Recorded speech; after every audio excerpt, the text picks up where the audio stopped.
Hello, everybody, and welcome back to another Lab Maniacs set review. I am Dan. Sigi is Sigi. Say hi, Sigi. Hi. All right. So that's us. Introductions. Gonna skip them. This is our competitive EDH set review for the Throne of Eldraine and the Brawl precons and the cards that you can only get in non-foil from collector's boosters. And And you know what? Let's give our viewers a bonus and toss in some Commander 2019. So, Dockside oh, yeah, Extortionist. that's a great idea. All right, let's get started then. Yeah. No disclaimer necessary. Dockside Extortionist is the first card in our set review from Commander 2019. Sigi. Wait, no, I can do this. All right, hang on. Cameron is going to put a Dockside Extortionist up there. I have not prepared for the Commander 2019 set review. So Neither have let's go. I. Dockside Extortionist, 1 in a red. This is a creature, Goblin Bombarder, a 1/2. When Dockside Extortionist enters the battlefield, create treasure, gold. What the fuck are they going with for the treasures? Yeah, generic Lotus Petal tokens, equal to the number of artifacts and enchantments your opponents control. How's that? Them. Right? Yeah, basically. Yeah. All of them. It all does three the of thing. them. It makes a lot of mana. It combos with Teamer Sabertooth, if that's what you want to do with it. And it's one of the few red cards actually worth playing in cEDH if you're not going for a very specific strategy. We don't have a lot of those. There's like Pyroblast, Wheel of Fortune, Gamble if you're into that kind of thing. The other Pyroblast. Yeah. And then now there's Dockside Extortionist. That's 5 red cards. 4.5 if you count Gamble, which, like, Gamble doesn't really see much play anymore. Yeah. Not many. So Dockside Extortionist, good card. Yeah. That's our Commander 2019 set review. I'd say let's move on to some we can like newer sets. Stick an asterisk next to Elsha because she's like kind of cool, but probably not better than anything we have now. Yeah. But like, I don't know. You can play her. People do. So for Throne of Eldraine, as now I'll slip in the disclaimer, we review these cards for the purposes of competitive EDH. This is not like casual or relaxed EDH. It is much more akin to Vintage or Legacy. We prioritize low mana costs, high effect for the mana cost, and we want to make sure that all of our margins are tiny, which is why instead of casting a spell like Hex, we'll cast a Swords to Plowshares, because those other 5 creatures probably weren't doing anything relevant anyways, and there probably weren't 5 of them to target. So, with all that being said, let's move on to the first color in the Wooburg order for Throne of Eldraine. This is white, and we will start with Deafening Silence. Holy shit! I was not ready for this card when they spoiled it. Me neither. Deafening Silence is an enchantment that costs 1 white mana. Each player can't cast more than 1 non-creature spell each turn. Are you fucking kidding me? As someone who doesn't really play a lot of Rule of Law decks at all, this card is a massive pain. It's a 1 mana Rule of Law. Yeah.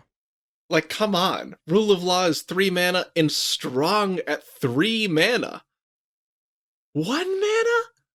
Yeah. And, like, the only decks it doesn't stop are the bad ones.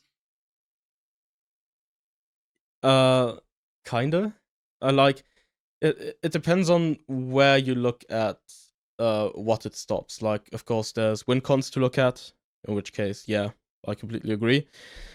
And then there's setup, in which case this is a bit of a different story because it doesn't interact that much with the dock-based Tymna decks. So those still get to draw the cards and stuff. With regards to Flash specifically, it is annoying because Flash is the kind of spell you always want to be able to protect if you can. And Deafening Silence makes it so you can't do that.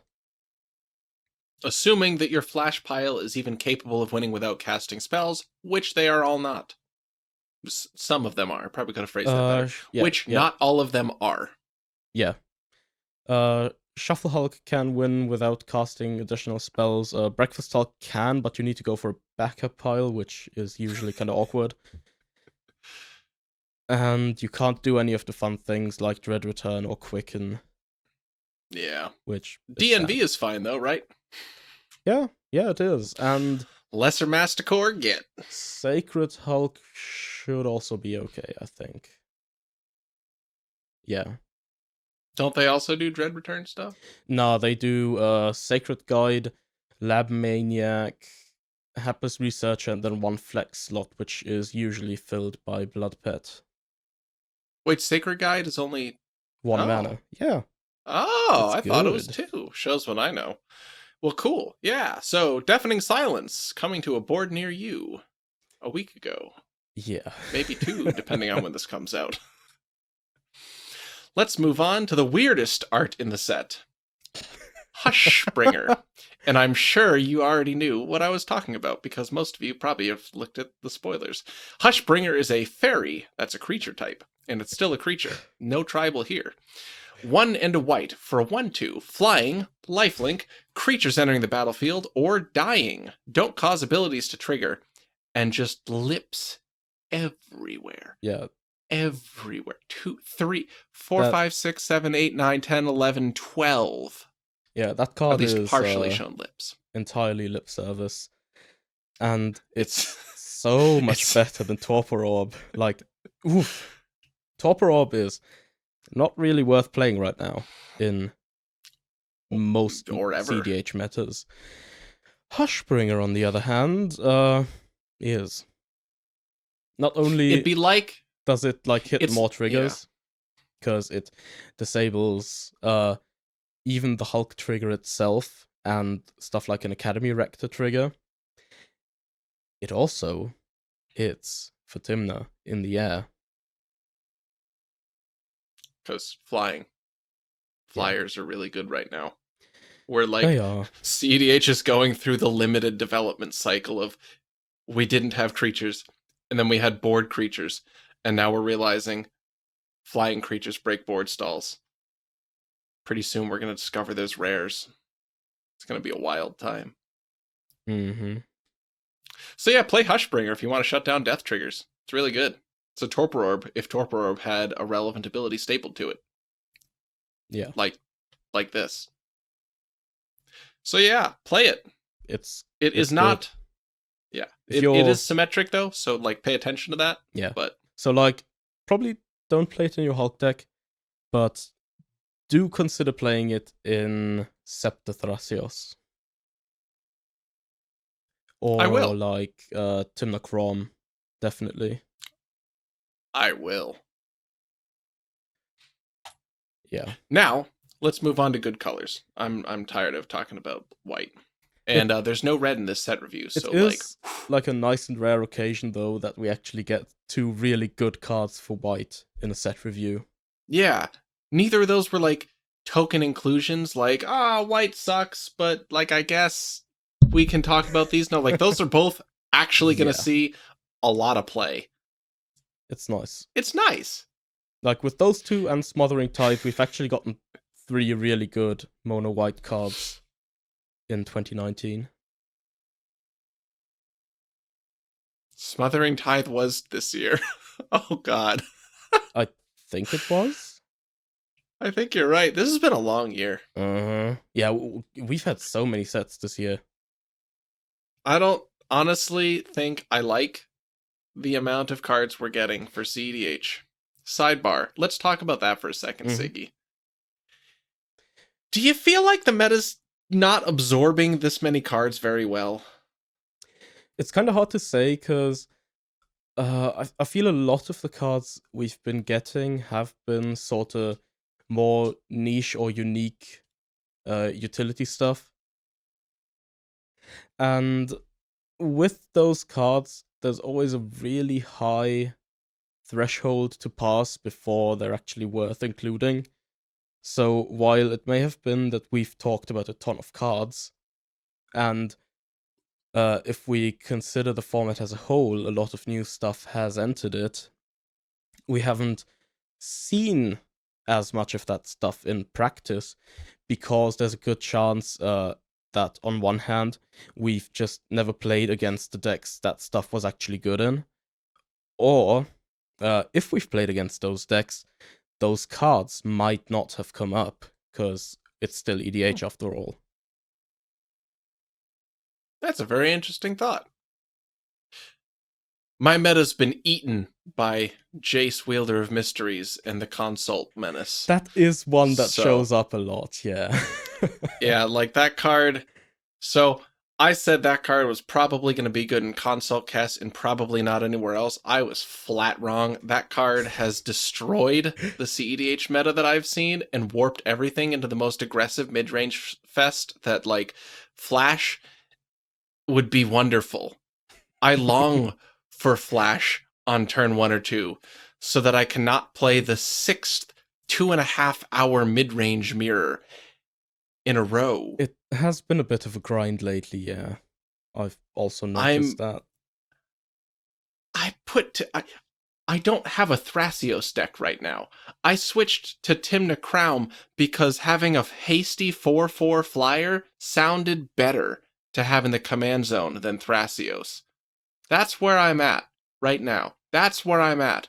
I have a Kiri Ishai sleeved up. Wow. What is happening? I don't. We're reviewing blue. know. That's what we're doing. Corridor Monitor is the first card we're going to talk about in blue in Throne of Eldraine. It is an artifact creature construct. Cost 1 and blue. It is a 1/4. That blocks Timna. What the fuck doesn't at this point, right? When Corridor Monitor enters the battlefield, untap target artifact or creature you control. Sigi, what's the first thing you want to untap with Corridor Monitor? Probably Kiki-Jiki. Okay, what's the second thing you want to untap with Corridor Monitor? Probably Vanifar. Well, then you didn't win. Sigi, you say Kiki-Jiki again, and then we do this like 80 times, and then the joke lands. I see. Sorry, I'm Fucking Germans. Yeah, I'm puristically challenged. All right. So it's good with Kiki-Jiki. Yeah. One cool thing about Corridor Monitor is it's not only good with Kiki-Jiki as an untapper, it's also good with Birthing Pod because it untaps your pod. Mm-hmm. So or Vanifar, cool, as the case may be. Yeah. Because if you think about it, there aren't actually that many things that untap Birthing Pod in, like, pod chains. Never any at 2. Yeah, at least not any I can think about. I guess you probably have Voltaic Servant. I think he's a 2-drop, but like that's not what you're looking for in a 2-drop that untaps pods, so probably not. You know what else you can untap with it? Do tell. Artifacts and creatures. All of them. Yeah. Literally all of them. That's like 10,000 cards, Sigi. But really, it's going to be Kiki-Jiki, Birthing Pod, or Vanifar, I think. I think those are its applications, and it's a good thing to have access to. I can use it in Shimmerzer at the end step. That seems terrible. Yeah. We're going to move on. You can cut that bit, Cameron. That's not this one. Into the Story. This is a beautiful instant that costs 5 and 2 blue. That's 7 mana for everyone who can't add on their own.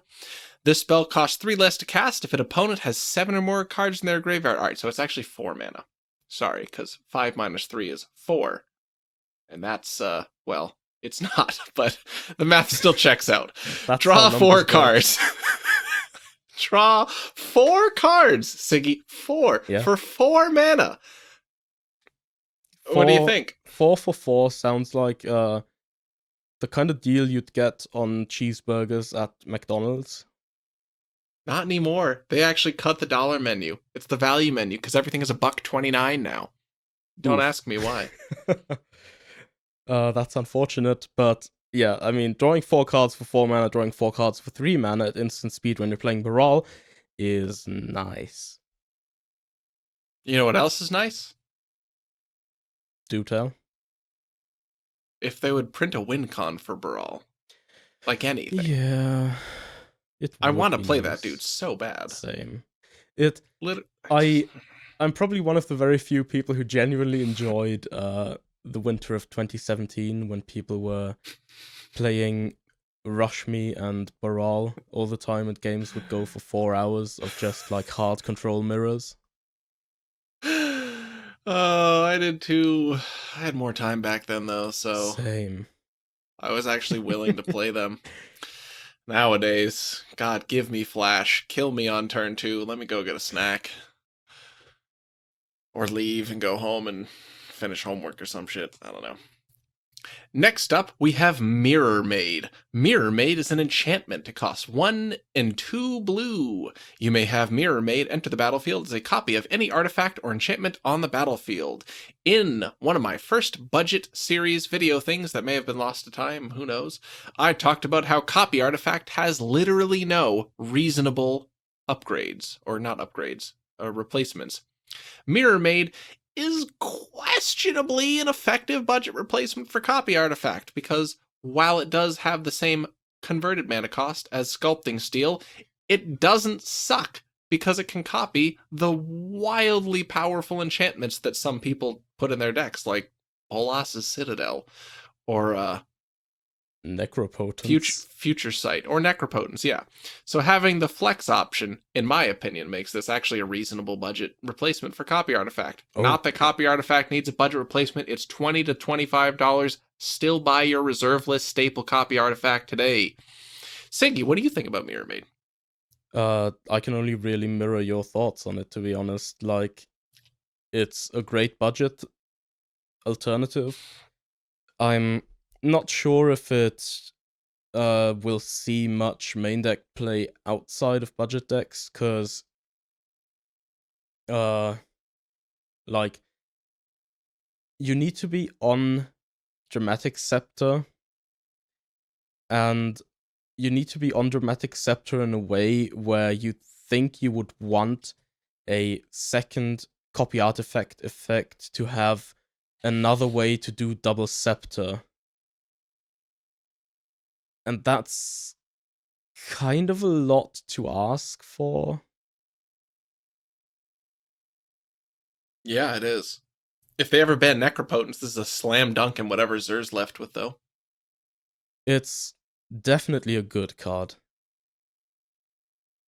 And I'm glad that it exists for budget purposes, but if you want to slot this into your unbudgeted cEDH decks, then give it some really good thought before you decide to do so.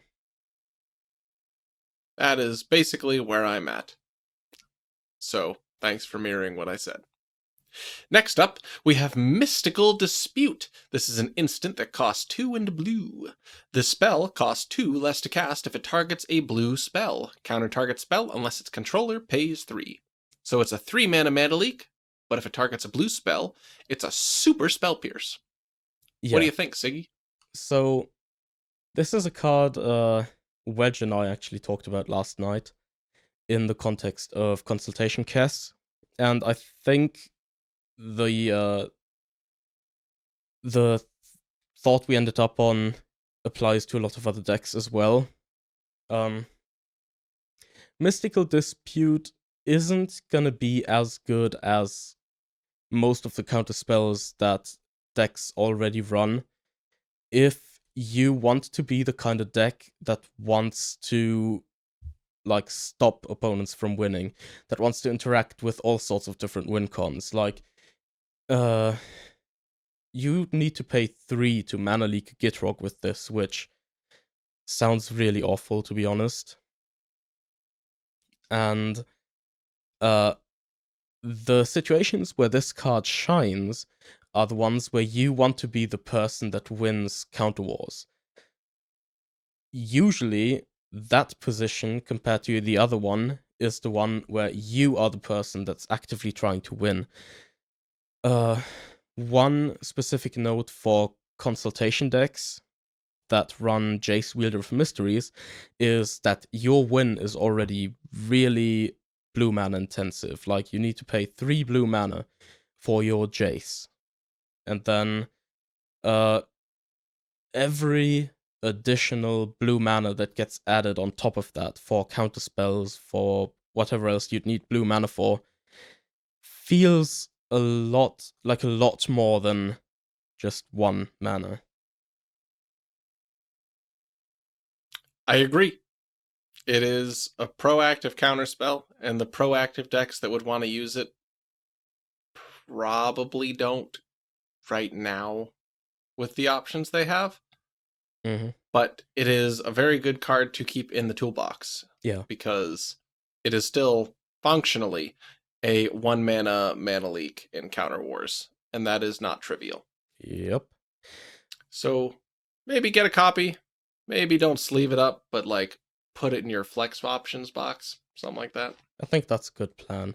Like, a lot of the time I'd probably play Spell Pierce before I play this, but if I want to slim down my counter suite further and I don't think that running, let's say, counterspell or delay is where I really want to be with my deck, then I could consider Mystical Dispute instead of one of those two.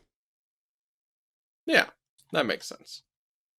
Let's move on to some more weird cards. How's that sound? Sounds good. Well, we're done with blue. So we have our black card for the set, Sir Conrad the Grim. This is a legendary creature, human knight, uncommon. We have uncommon legendaries again, for those of you playing along at home. 3 black, 5/4. That's pretty big. Mm-hmm. Now, this next bit is going to be a lot of words that are not helpful at describing the actual effect. Whenever another creature dies, or a creature card is put into a graveyard from anywhere other than the battlefield, or a creature card leaves your graveyard, Sir Conrad the Grim deals 1 damage to each opponent. So, to clarify, when creatures go into or leave your graveyard, he pings somebody. He pings everybody. That makes sense? Because that makes more sense to me than the way they worded it. Yeah. And 1 in the black. When opponent's creatures die, he also does the thing. Yes. All creatures, all graveyards, do things. He also has more text, as if that wasn't enough. 1 in a black. Each player puts the top card of their library into their graveyard. Hey, that's a scepter outlet. That's not a correct. Good one, but you know, sort of wins sometimes. You're saying you have other ideas then, Sigi? Yeah. Now, consider the following. Mesmeric Orb and Basalt Monolith with a Kozilek in your deck. Alright. That's not Scepter, but it does win. And you get to do the 4 Horsemen, not 4 Horsemen combo, but the 4 Horsemen setup. I like it. Mm-hmm. Hey, that's even doable in mono black. Yep. He could be your commander. And there's another interesting thing with this creature that was found by a user called Zapelmirup on the Hulk Discord, which is a Hulk pile consisting of the usual breakfast combo with Cephalid Illusionist and Nomad's Anchor, and Loyal Retainers, and it requires Kozilek and Sir Conrad the Grim in your library. What this does... Because he's a legendary. Yeah. Huh. So Loyal Retainers can reanimate him after you've milled your deck while the Kozilek trigger is on the stack, and then you put him on the battlefield, and then you continuously mill your deck, reshuffling with Kozilek to kill everyone. Note, you do have to respond to the Kozilek trigger if Kozilek mills before Conrad, because otherwise you're cheating, and it's slow play, and it's illegal, and you'll be banned. Yep. Don't just keep shuffling and milling until you hopefully get Conrad first. Don't do that. Yeah. There are some downsides to this Hulk pile. It is fairly fragile. It, you can basically interact with it at almost any point. But the cool part about it is that it becomes extremely slot efficient if Loyal Retainers is a card you'd already be running in your deck. True. So, like a Reanimator kind of Hulk deck. Yeah. Which I think we've seen less of than I would have expected by now. You know who might make a real good Reanimator Hulk commander, Sigi? Who could that we be? probably shouldn't talk about that yet. Maybe we'll talk about that later. For now, let's take a trip to Stonehenge. Yeah, we can do one of those clickbaity things, like watch until the end of the video to find out what we were going to talk about. Oh, that's so rude. I wasn't going to say it. I was just going to titillate. I guess this isn't Stonehenge. This is like Treehenge, but whatever. The Great Henge is a legendary artifact. Costs 7 green. The spell costs X less to cast, where X is the greatest power among creatures you control. So presumably, when you're casting this, it's probably around 7. Tap, add green. You gain 2 life. So in fact, it costs 0 mana, and it just shows up, taps, and gains you 2 life. Oh, there's more text. Hang on. Whenever a non-token creature enters the battlefield under your control, put a +1/+1 counter on it and draw a card. All right. So it's effectively a free glimpse that makes everything bigger. What do you think, Sigi? Yeah. There's a lot to unpack here. It can be kind of expensive up front. So that's definitely a consideration. You mean 9 mana's not trivial to get? Yeah, and there aren't a lot of decks that are going to reduce this by a significant amount, unfortunately. What about decks that want a glimpse effect? Can those reduce it by a significant amount? Probably. I mean, I'm not really familiar with a lot of Glimpse of Nature type decks, but I would assume that they're able to do that. Well, let's think. There's 2 mono green decks in the format. One of them is mid-range, and the other one frequently has a 7 power or greater Selvala. Yep. So, this might work. It might. And the other things this card provides are very, very, very good. Like, the funny thing about this one, compared to, like, Glimpse of Nature, is that it just stays on the battlefield. So when you're not going for a win, you can just use this as a card draw engine. Or a mana rock. Or a value life gain piece, Cameron. I mean, to be fair, it only costs 5 mana when you've got Tessiger on the field. Yeah. 3 mana if you've got one of those large things that he sometimes has in his deck. True. Consecrated Sphinx is a 4/6 too, never mind. Another really interesting fringe consideration for this card is that it gives your creatures +1/+1 counters, so it enables persist combos. Oh my god, it does! It can replace Malira. And man, this does everything. It's actually not just a persist enabler, it's also a persist outlet at the same time, because it draws you cards anytime your persist creature comes back. That's actually a really good point.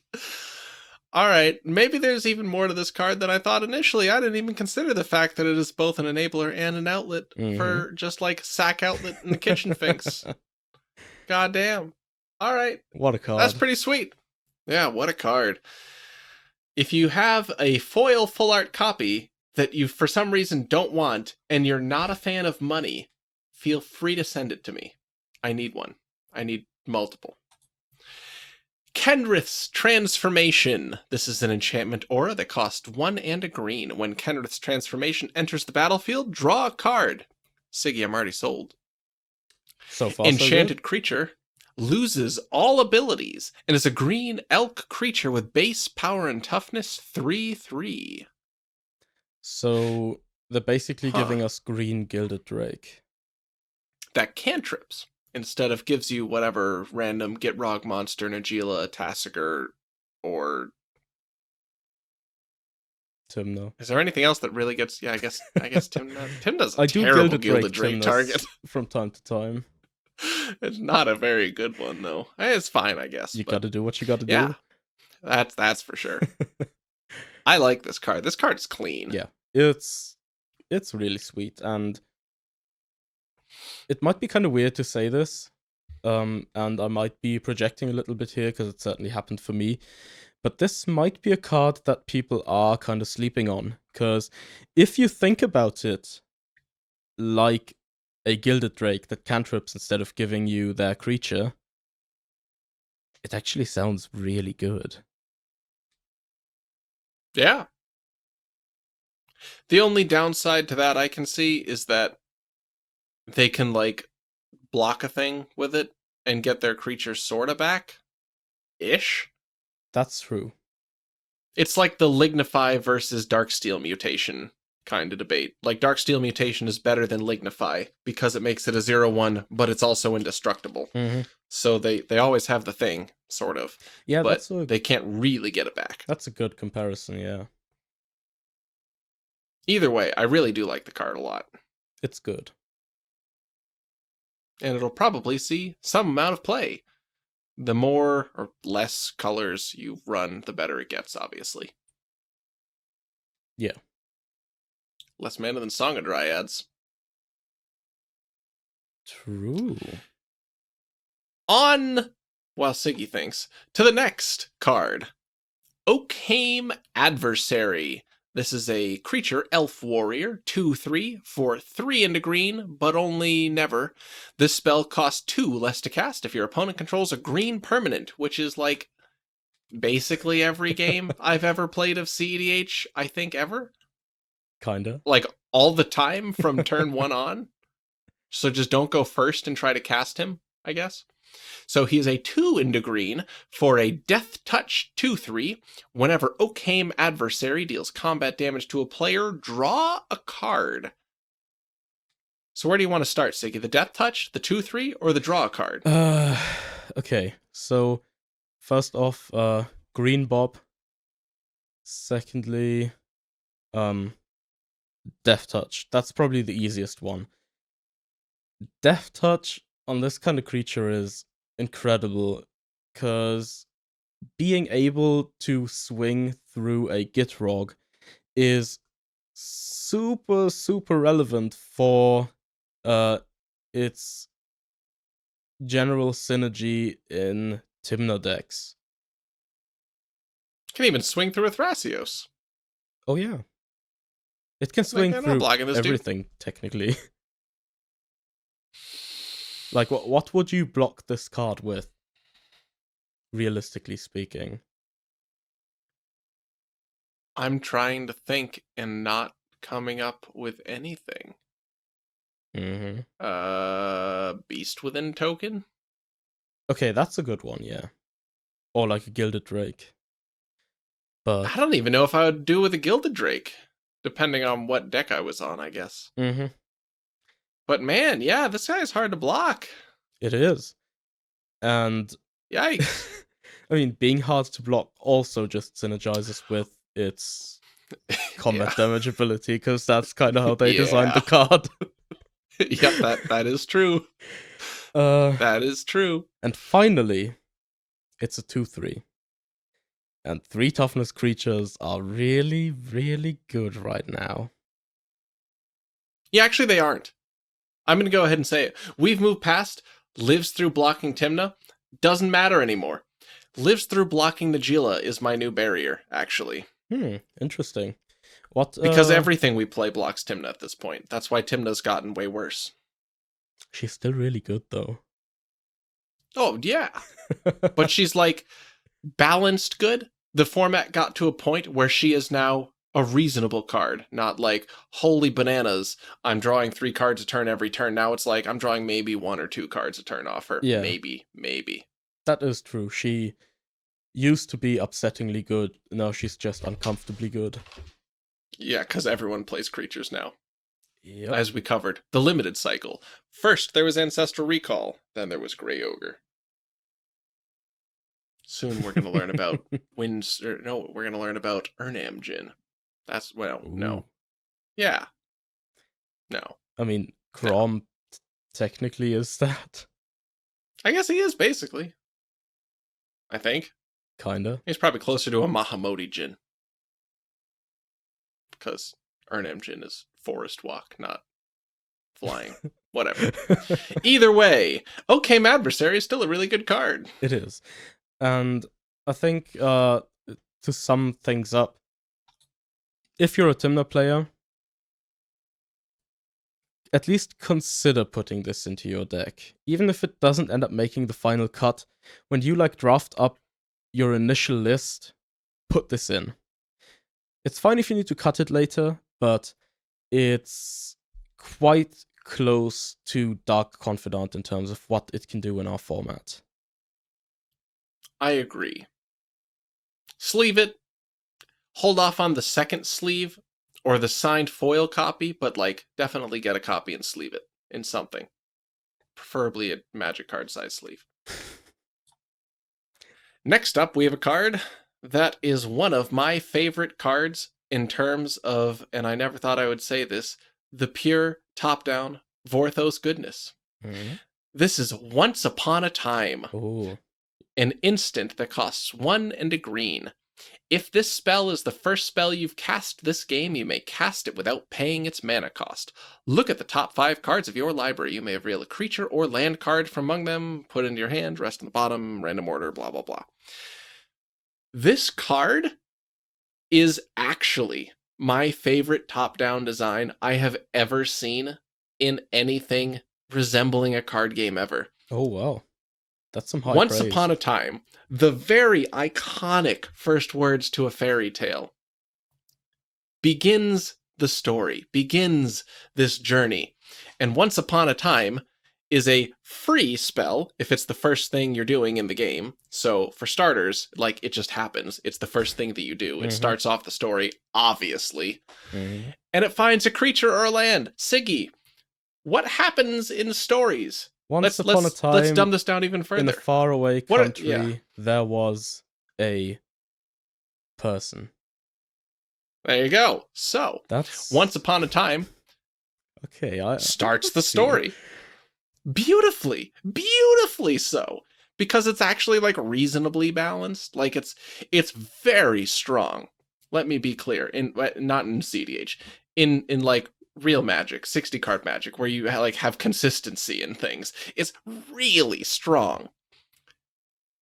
Yeah. But it's just nice. It's just clean. It's elegant. It's a beautiful marriage of flavor to a card. And I love it. If we're already taking a trip to Flavortown here, I want to note another thing.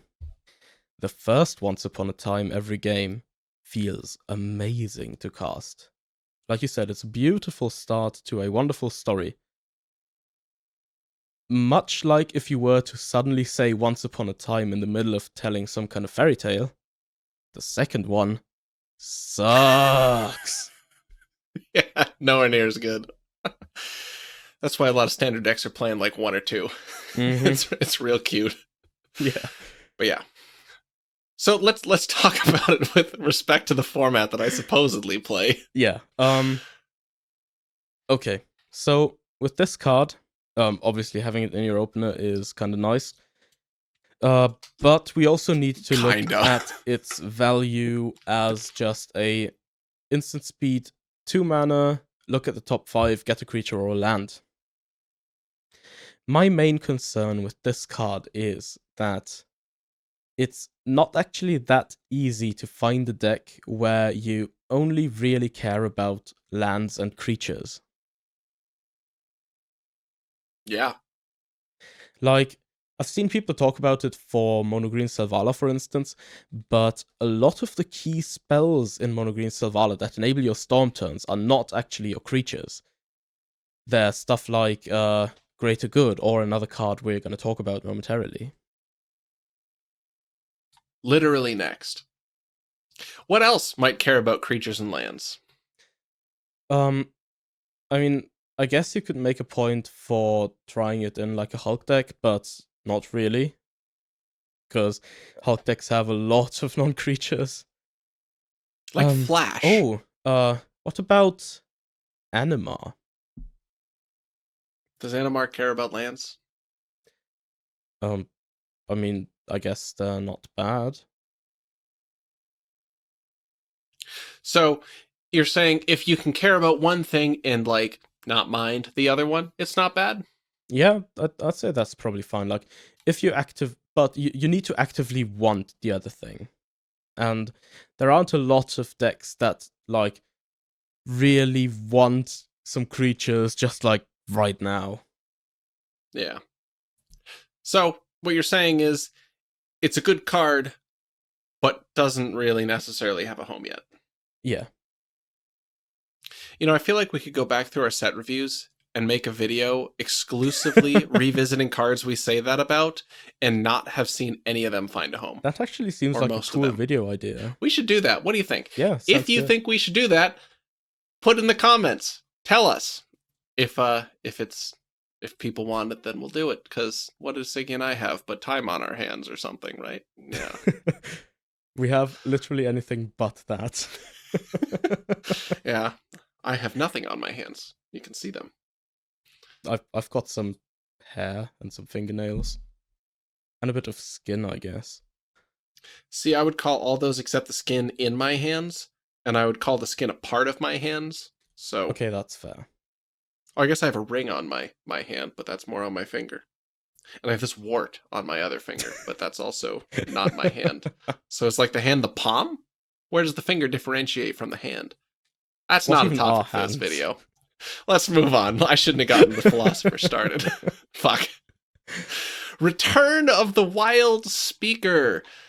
This is your spoiler. Garrett gets free to the Veil Curse, and it happens before the War of the Spark shit happens. So why didn't we see Garrett War of the Spark show up and Garrett just like eats Nicol Bolas on Ravnica? Come on now, wizards.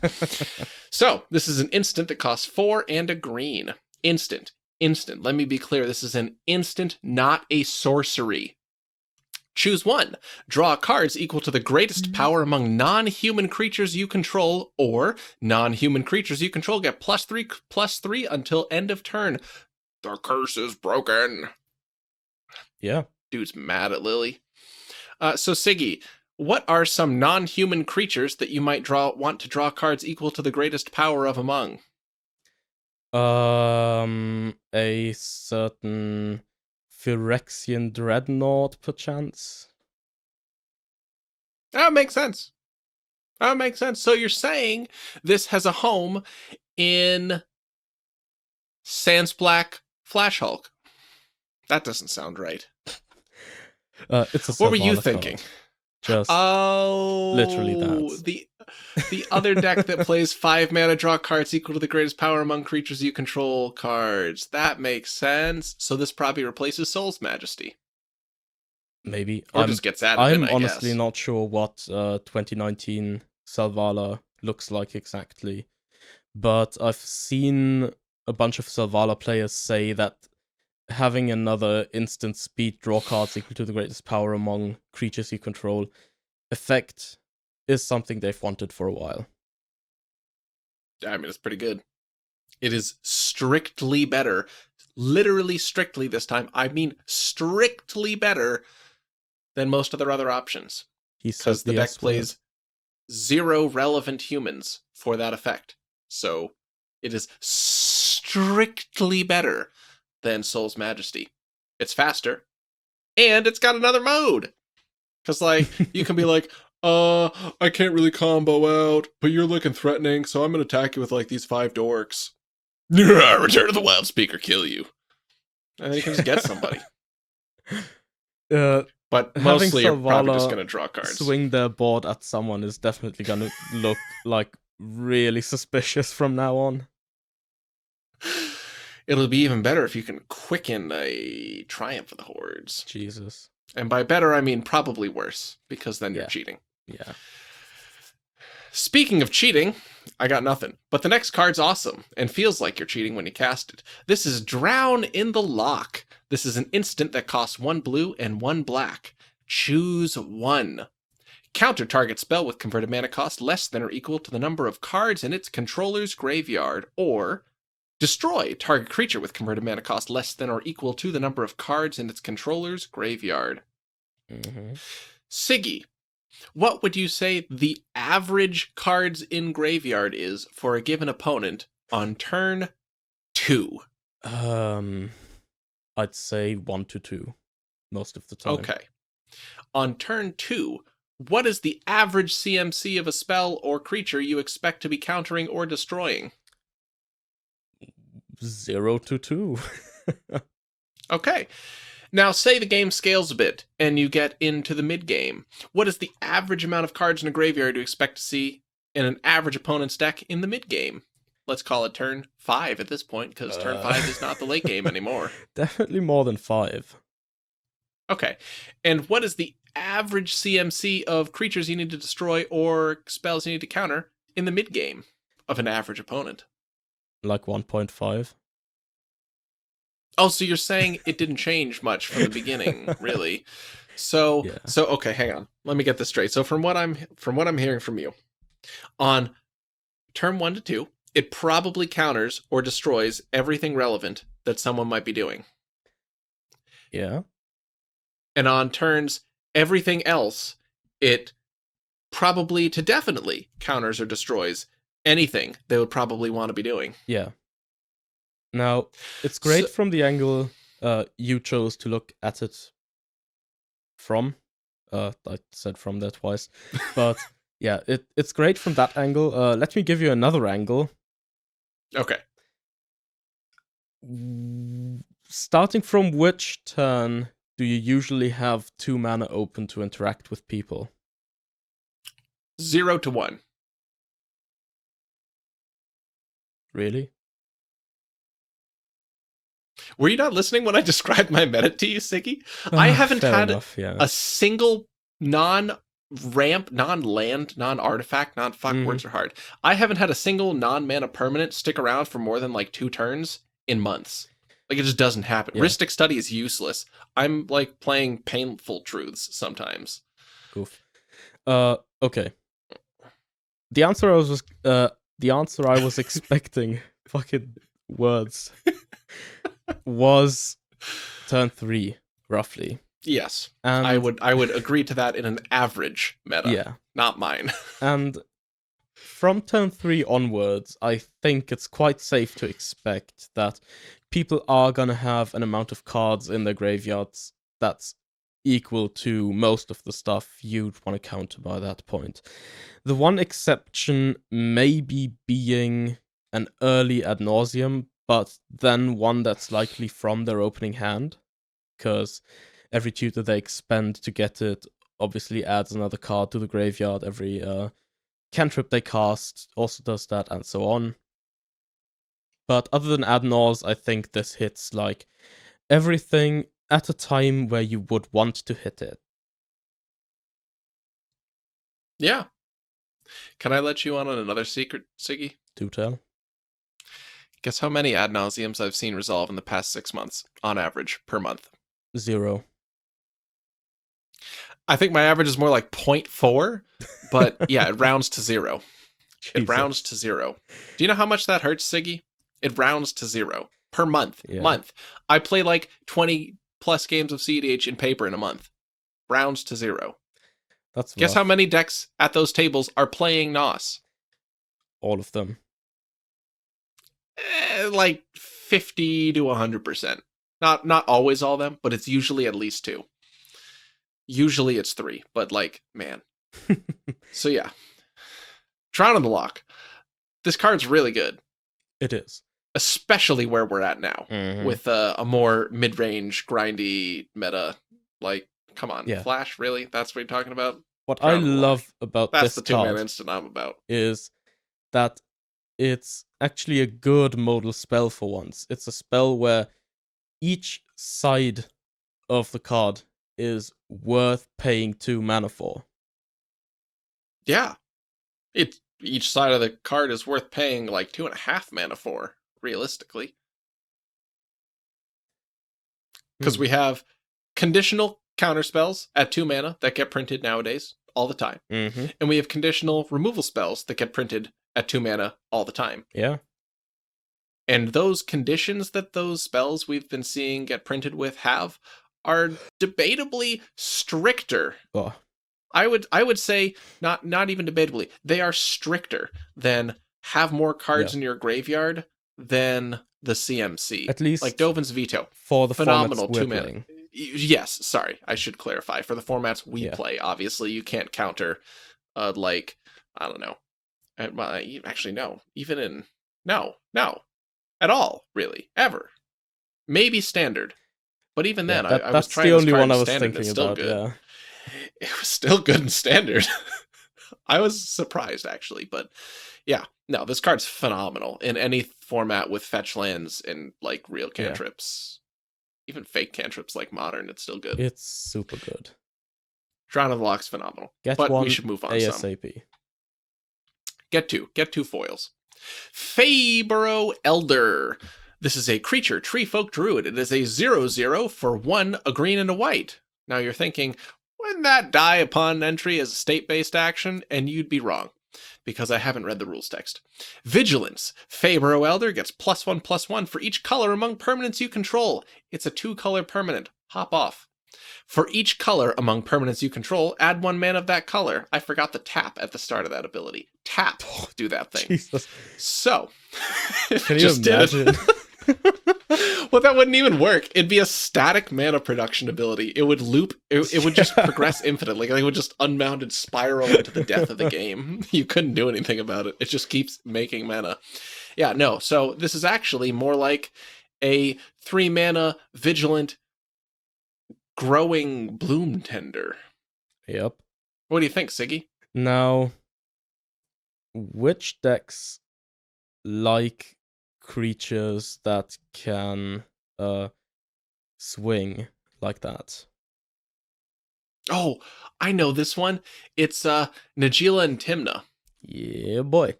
And which decks like cards that can help you make infinite mana? Well, all of them, arguably.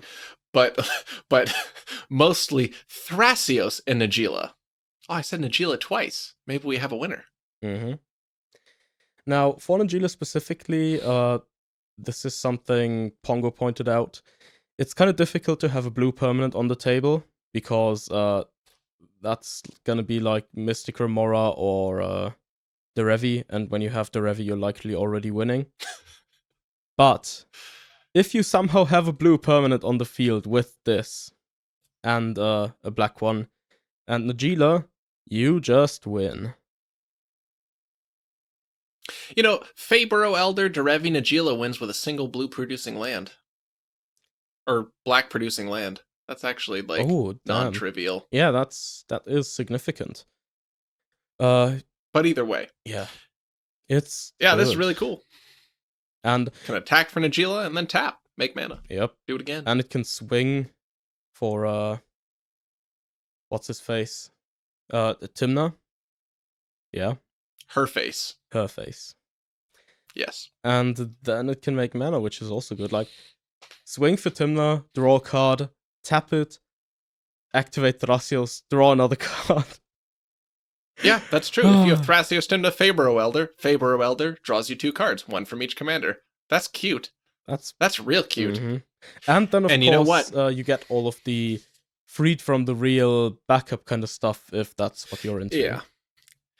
Even better than that, Sigi, and by better I mean maybe better. Guess what happens if you're playing Thrasios Tymna and you have a Faber Oh Elder out? It can block Najeela profitably. Oh shit! Yeah, that's a 4/4. Mm-hmm. Wow. That still draws you a card for Thrasios afterwards. That's kind of crazy. What do you think, Sigi? Worth sleeving up a copy? Worth buying a foil of, maybe. Wow, I wasn't expecting to be the one to escalate it. All right. Maybe I will get a foil then. All right, maybe I'll get a full art fancy foil. Get a full art fancy foil. They're too big. They're not legal Magic cards. Really? Asterisk, we're not quite positive, but like the ones that we've seen so far are actually about a millimeter bigger than Magic cards, and you can pick them out unsleeved. Don't know if you can pick them out sleeved. Also, don't know if they fit into an inner sleeve. Depends on the kind you get. But they're definitely a little bit bigger than a regular Magic card. Not ideal. Watch it, Watsy. Got him. Yeah, good card. What do we have? Yeah. So next up, we are moving on to a Planeswalker. This doesn't happen much. I say it's been a while, but this year, like, Planeswalkers broke Magic. Yeah. So it really hasn't been a while. It really hasn't. So, let's get started. Oko, Thief of Crowns. This is a 1 green and blue for a legendary Planeswalker subtype Oko, because that's his name, and that's how Planeswalkers work. Starting loyalty for a 3-mana Planeswalker is 4. Okay. Now, he has a +2, which, if you're playing along at home, and if you've watched any amount of Standard, puts him to 6 loyalty when you play him. That's pretty rough. He makes a food token. If you have not seen a food token, because you play cEDH exclusively and have no idea what's going on in Limited, food tokens are artifact tokens that you can sacrifice by paying, 2, 3 mana, something like that, and 2 mana, and gaining 3 life. Which is, hang on, I think I've said this before. Is that incidental life gain, Sigi? I mean, yeah, it is. Hey, Cameron, you gonna cut Fishbowl yet? Because this guy's better than Fishbowl. And his second plus ability, you heard me right, that is not a -1, that is a +1. Target artifact or creature loses all abilities and becomes a green elk creature with base power and toughness 3/3, period. Yep. There's a period at the end of that sentence. And it does not come after until end of turn. Mm-hmm. That is a static removal of all abilities, turning it into an elk. A permanent removal of all abilities and turning it into an elk. For a +1 on a 3-mana Planeswalker that enters the battlefield with 4 fucking loyalty. Yeah. I just, like... Literally everything about this card screams, I can't believe they've done this. Let's keep going. -5. Exchange control of target artifact or creature you control and target creature an opponent controls with power 3 or less. So let me rephrase, because that was a lot of words. You can swap your food token for their Tymna. Mm-hmm. You can swap your food token for their Najeela. You can swap your food token for their Gitrog monster. You can swap your food token for your Tasigur back. Well, no, you can't. You can't do either of those last two. But Tymna and Najeela and Aven Mind Sensor and Derevi and, Thrasios or a Dork or a Bloom Tender or, well, I'm trying to think of, like, other random stuff. Like, you can take a Dark Confidant with it. You can take all sorts of things. Mindblade Render. Okay, Mattversary. Okay, Mattversary. There's a lot of things you can steal. I was going to say Corridor Monitor, but that'd be terrible. So yeah, you can play him, plus him, make a food, next turn, give your opponent the food, and take a really crucial card to their board. On a 3-mana Planeswalker. That doesn't die if you do that. Yeah. That still exists if you do that. He's still in play, ready to make more food, or, like, turn all of your opponent's good stuff that you couldn't steal into elks. Yep. Now, obviously, there is one disclaimer to be had here, which is just the usual cEDH Planeswalker clause of... Only play this if you can protect it. If you only get 1 activation, it's not worth it. But, okay, yeah. The card is bananas. It's busted. It's so good. It's, honestly, this might be the only Planeswalker without a static ability that is not like Teferi, Wincon kind of stuff, that is just good enough to play. Mm-hmm. He is... depending on who you talk to, breaking Standard. And he's already started showing up in Modern and Legacy and Vintage. So, Wow. yeah. Oko. We should point out there has been a bit of controversy surrounding the creative direction on the Oko character. We won't talk about that too much at length here because it is not it's not topical to the competitive EDH review of the card. But if you're interested, you can go to medium.com and check out the article written by A.E. Marling, who has written flavor text for Wizard of the Coast. That's all we will say about the topic for now. So let's move on to the next two. No, God, there's 5 more cards. Jesus, this set is so good. Side note, that's what power creep looks like, guys. Yeah. Maybe next it's power up, creep, maybe it's better design. Who knows? No, this is definitely just power creep. Okay, I'll take your word for it. We have a fetchable island that we're about to talk about. That isn't just, it doesn't just stop there. Okay. There's more to it than that. Mystic Sanctuary. This is a land subtype island, so you can fetch it with things that fetch islands. Not a basic, because that'd be stupid. Mystic Sanctuary enters the battlefield tapped, unless you control 3 or more other islands. Now, Sigi, that clause alone, would you say that that is hard for our format? I'd say it's not trivial. Okay. I wouldn't say not trivial. It's hard to achieve if you actively work towards it and you've already got a mana base that's skewed towards having islands, so like High Tide. A mana base? I don't even think you need High Tide. Consultation, maybe. And obviously, yeah, I mean, I would say any UBX deck likely has a mana base that could probably support Mystic Sanctuary. Not 100%, but if we're playing a land that might enter tapped, this is the one I'm going to pick. So 100% of the time, every time. I talked about this with someone for a brief moment, I think with regards to Zer. And if one were to cut, like, let's say, Morphic Pool and maybe one of the Rainbow lands, like a Tarnished Citadel, if you're playing that, then for some sort of island, then I think this would be a fairly easy card to run. With how mana bases are currently set up to maximize like color spread, I think it's a tiny bit too difficult, especially for the 4-color ones.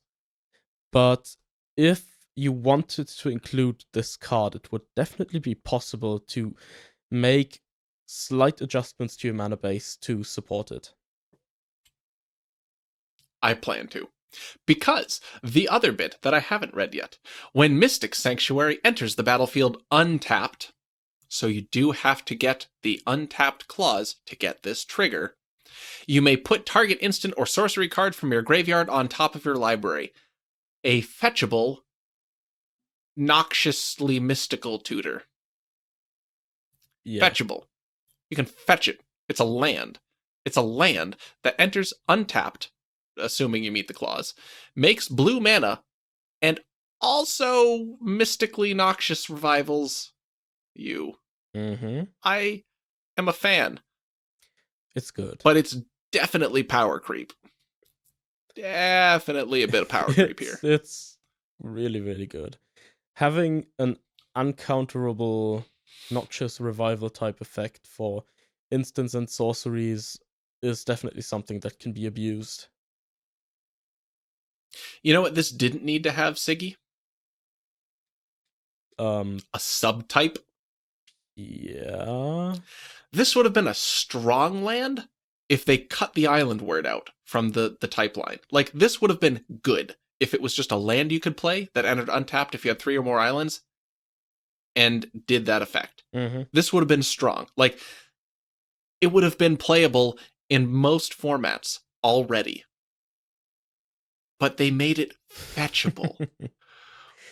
Why? You know, the one thing that I kind of like about it is that it's at common, so it's also pauper legal. So you say like. From what I've heard from most people in the pauper community, They hate the it. word is dislike. Yeah, it's... They dislike that it's pauper. Pauper's already a shit show because of Astrolabe. Yeah. It's because I really like the kind of decks that do the counterspell thing, and I would totally play this in like blue-black teachings if I were to build that right now. Oh my god, yeah, that sounds so good. Oh, I like it. Let's move on. Next up, we have cards that are in Throne of Eldraine, but not actually in Throne of Eldraine. Wait. You can't open these in Throne of Eldraine. One more addendum to Mystic Sanctuary. This card enables 2 more mono blue decks for potential cEDH use with infinite turns in Meloku, the Clouded Mirror, and the old Kefnet. Because both of those can be activated to return lands to your hand, and then you play the land, you return your extra turn card, and then you play the extra turn, and then you return the land, and then you return the extra turn, and you take the extra turn, and so on and so forth until everyone's dead. We get it. Yeah. Real good. Fetchable too. Did I mention that? Multiple times. Multiple times. Now, we're going to move on to cards that are in Throne of Eldraine, but not actually in Throne of Eldraine. You can't open them in packs. Well, you can, but not Throne of Eldraine packs. Well, they are, but they're not actually. Yeah. Kulane, Teller of Tales. This is a legendary creature, human druid. He is a 2/4, cost 2, green, white, blue. That is a Bant commander. Vigilance. Whenever you cast a creature spell, draw a card. Then you may put a land card from your hand onto the battlefield. 3 tap. Return target creature you control to its owner's hand. So it's a 5 mana 2/4 Vigilant that whenever you cast a creature spell, you can cast Explore as well. And also he bounces creatures back. And when you zoom in on him, on the deck box, he's got a real weird face. Like, okay. He is coming for that booty. Sigi, would you like to tell me about the mechanical applications of Kulane, Teller of Tales? There's one card that's really good here, and that's Cloudstone Curio. Now, I've heard of that before. All you need is this guy on the field, a Cloudstone Curio, 2 lands in play, and 2 1-mana creatures. That's all you need to be able to win. What? Not even specific 1-mana creatures or specific lands? Not at all. Well, the lands are kinda specific in that you can't use lands that lose you life, or you can't go infinite proper, but honestly, who cares? Yeah, basically. So, yeah, that's not a hard setup. 2 1-mana creatures and 2 lands. Yep. I'd imagine if you're casting a 5-drop commander and your 3-drop artifact, you probably have 2 1-mana creatures and 2 lands. Yep. And then we kind of have the same thing we had with what's-his-face, where it's not just good as a combo piece, it's also good during the game as like an engine. Oh my god, yeah, he's bananas as an engine. Yep. He casts Explore whenever you cast a creature. That's really good. Mm-hmm. Yeah, I'm fairly confident in saying that this is probably the best Bant commander out there. Like, I would agree. I have a soft spot for the Revi, but honestly, this guy. Kulane. Coming to a table near you. Also, somewhere between a week and 2 weeks ago. So, yeah, just, you like him, play him. There's a Discord, you can find it. Yep. Another commander that we have that was printed in Standard, but not actually in Standard, but definitely in Standard, is Corvold, Fey-Cursed King. He costs 2, a black, a red, a green, for a legendary creature, Dragon Noble. Noble's now a creature type. It is a 4/4 flying. Whenever Corvold, Fey-Cursed King, enters the battlefield or attacks, sacrifice another permanent. Oof. That's a down. Oh, wait, no, hang on. There's more. Whenever you sacrifice a permanent, put a +1/+1 counter on Corvold and draw a card. Okay. So, this smells like a Jund Dragon food chain commander. I'm glad we haven't had one of those before. This would be mighty awkward. You must have a really fine nose, because that's exactly what it is. I was right. Yeah. Well, yeah, that's what he does. So the thing here is, I guess it kind of competes with Prosh for the food chain commander slot, but Prosh doesn't draw cards. This does. This also doesn't require you to run a bunch of outlets in your deck, because you're gonna draw your deck anyways. It also, just like Kulane, works as an engine before you use it to go off.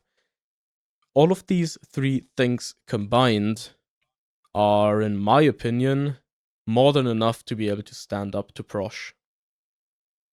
Yeah. I mean, all of those three things combined are why Thrasios and Tymna killed Mattversary. So, kinda, yeah. I would say they're pretty good at strictly outdating another commander if they're slapped together on the same thing. Yep. He even costs less mana. He's only a 5-drop. Oh yeah, and he's easier as to we chain mentioned, too. 5 mana, 4 toughness, blocks Najeela. Yep. And then also he gets huge and just one-shots people, probably. Commander damage might come up with him, like, just as a value thing. That is true. Probably not, but, you know, don't count it out. 4 power's a lot. He gets bigger. Yep. Next up, we have the only card in this set review that I will actually refer to as an instant staple. And I needn't say more. Most of you probably already know what card it is. It is another card that's not actually openable in packs because, well, some packs, not all packs, most not packs, not really any packs. Arcane Signet. This is Wizards' latest attempt at power creeping the format and on desperately trying to cry to EDH players to sell garbage brawl precons so that they can pretend like their stupid format they made matters. This is a 2-mana artifact that taps to add 1 mana of any color in your commander's color identity. So it's like Felwar Stone, but it works well.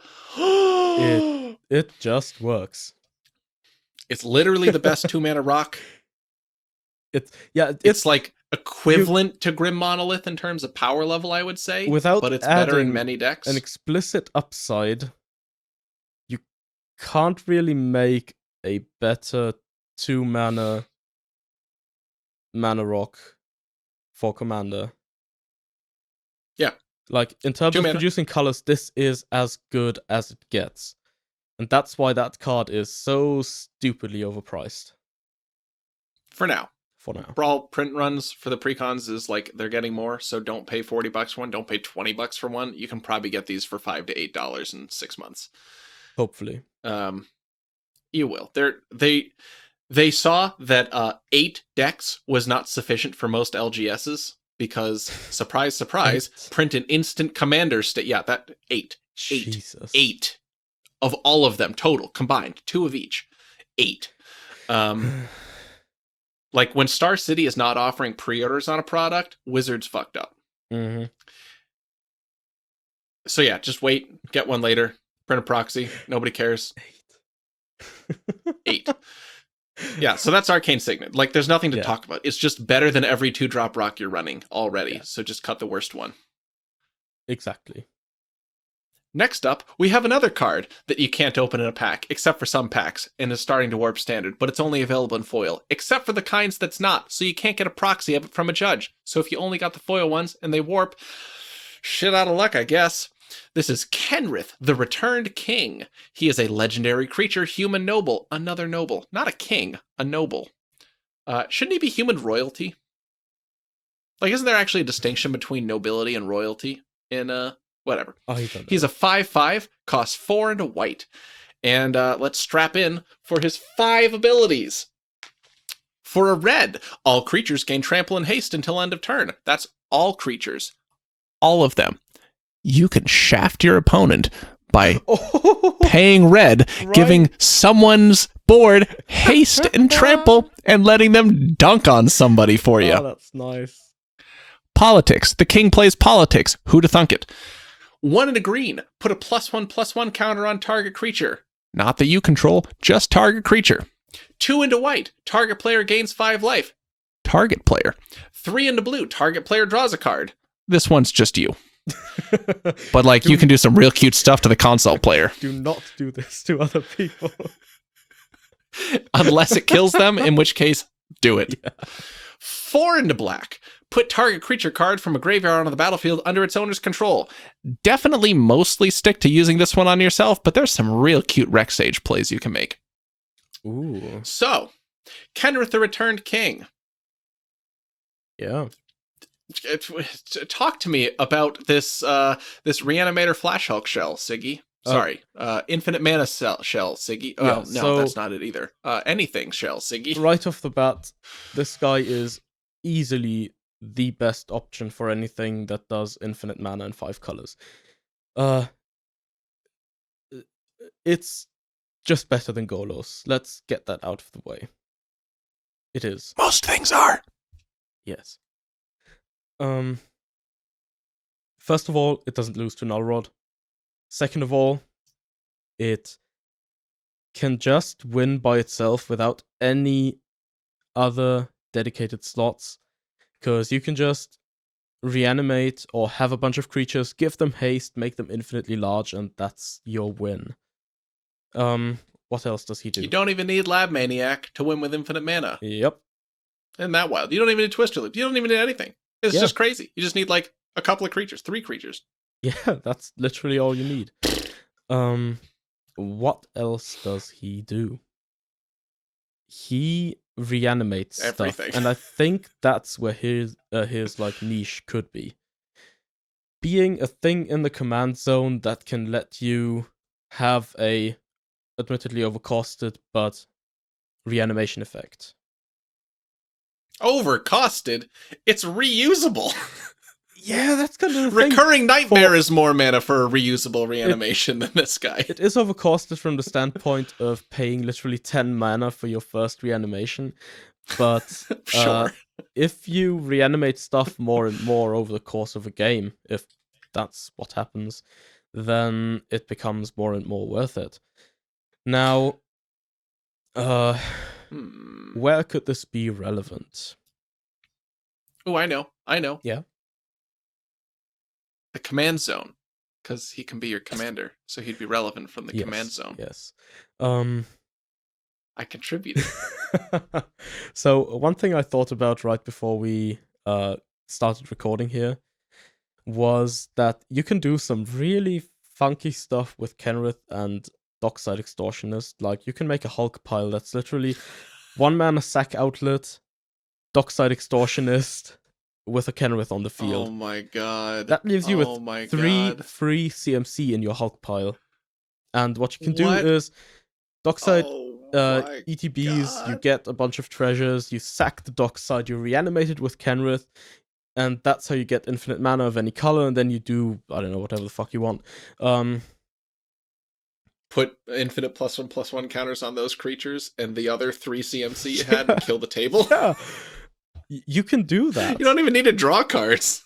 It's kind of funny. Oh my god. And oh my god, you know what your 2 of your other CMC should be, Sigi? Vexing Shusher. No, that doesn't do anything because you don't cast spells. Because you can just activate ability. You don't even need it. You so you get Grand Abolisher. Yeah, Abolisher. You can do Sylvan Safekeeper if you want to. Oh man, that's gas. So you're like super protected. Mm-hmm. It is very, very safe. And that's kind of nice, especially because like Hulk piles often come with a lot of cards you wouldn't be using otherwise. This Hulk pile uses a 1 mana sack outlet as its only like Hulk contingency, and you can probably build a reanimated deck in a way where you can make use of a sack outlet if you really want to. Is this the Great Henge persist main deck? Because Kenrith can also be a persist enabler or disabler. Oh my Oh, god. damn. Kenrith Flashhenge? Hell yeah. That sounds S- kind of hot. Sigi, I need people better than me to brew this terrible deck. Get on it. I've been in a bit of a brewing rut lately. I haven't really been feeling it, but this Are you feeling him? I could He sees feel. you. He's feeling you. Yeah, he sees me and I see him, and I think we've got some things to talk about. Yeah, you do. Another, like, partially relevant thing. He's now the best commander for People in Chairs Tribal. Because He he's better is. than Aloro at that. Because Yeah. look at him. Look at that dude. Good He's even got stuff. like some fingers up. He's like tapping for the next person to show up for his thing.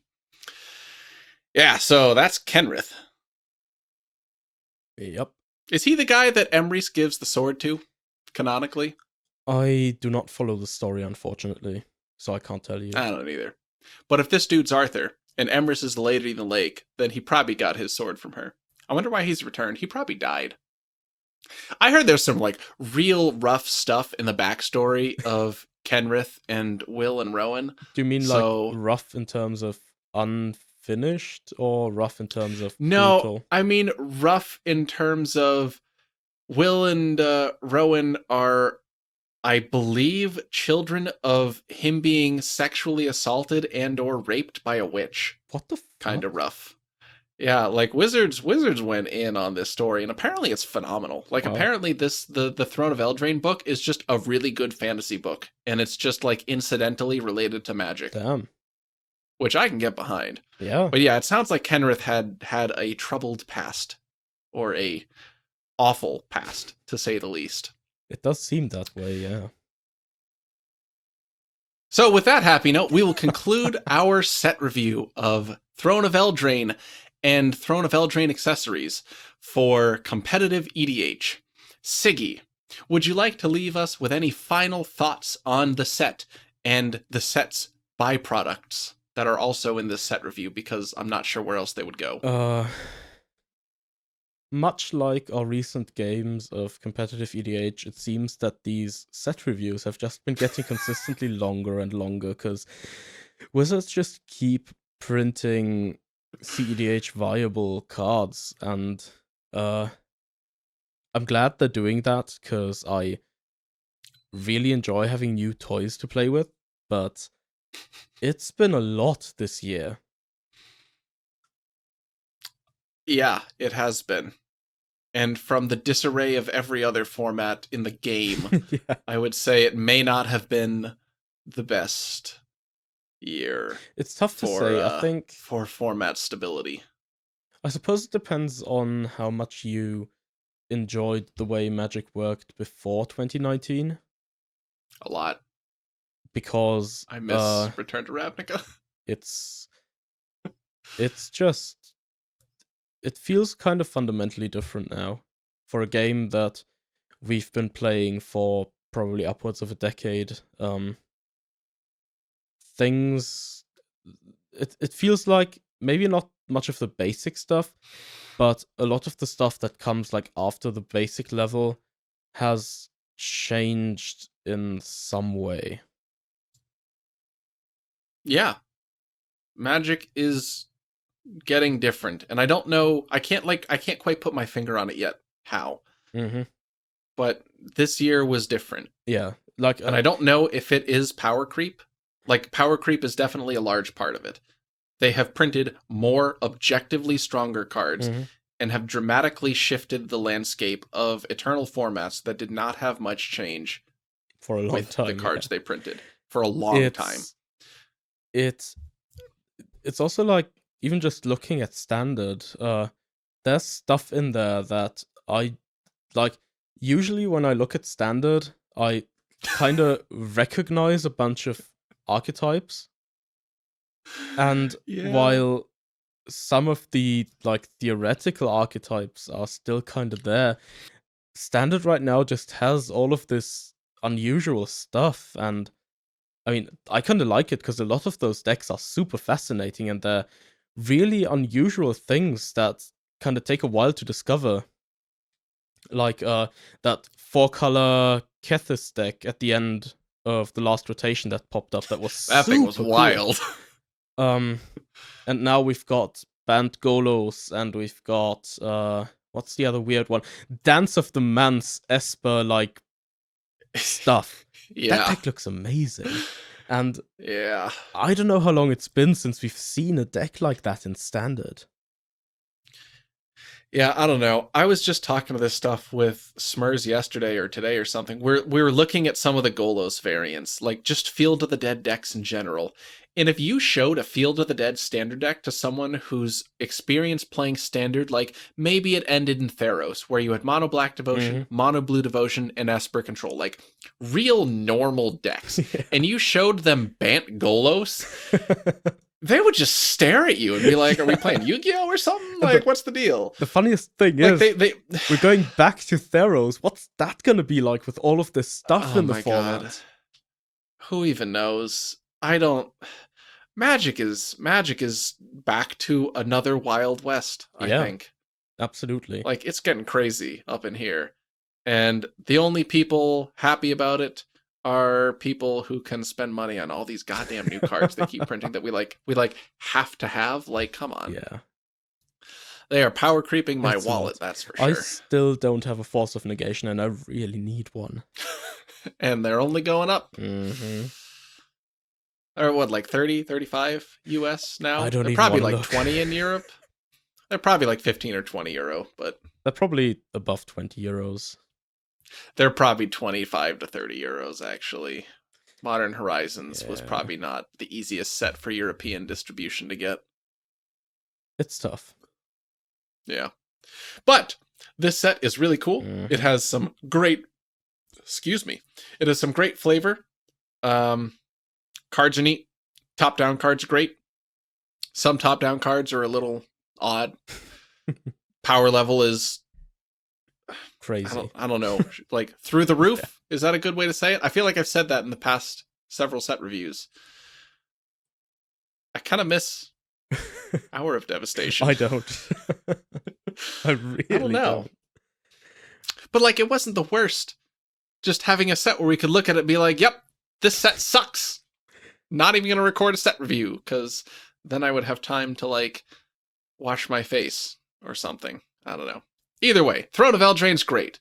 Sigi, thank you for reviewing it with me. What is your favorite card in the set? No qualifications at all.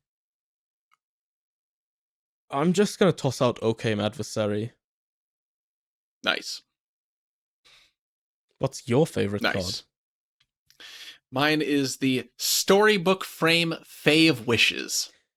Oh, yeah. I think that card is immaculately beautiful, and I love every bit of it. And I'm playing it in EDH, and if when I cast the 4-mana wish, I don't get a card... That's fine. That's fine. Nice. Because it's EDH. And I can still cast a, 1/4 that also bounces itself as needed. And you know what? That's 2/4 with a Layla, so... We're in business now, I guess. And with that, we'll conclude our set review of Throne of Eldraine for Competitive EDH. Thank you, Sigi, for doing this review with me. It has definitely been not longer than usual, longer than pre-2019 set reviews anyways. Yep. Thank you all for sticking with us. If you did stick with us, if you didn't... That's also okay. Okay, that's fine. These things are long, and some of the cards suck. Yep. So, I appreciate all of you. And with that, I'm going to say, see you next time.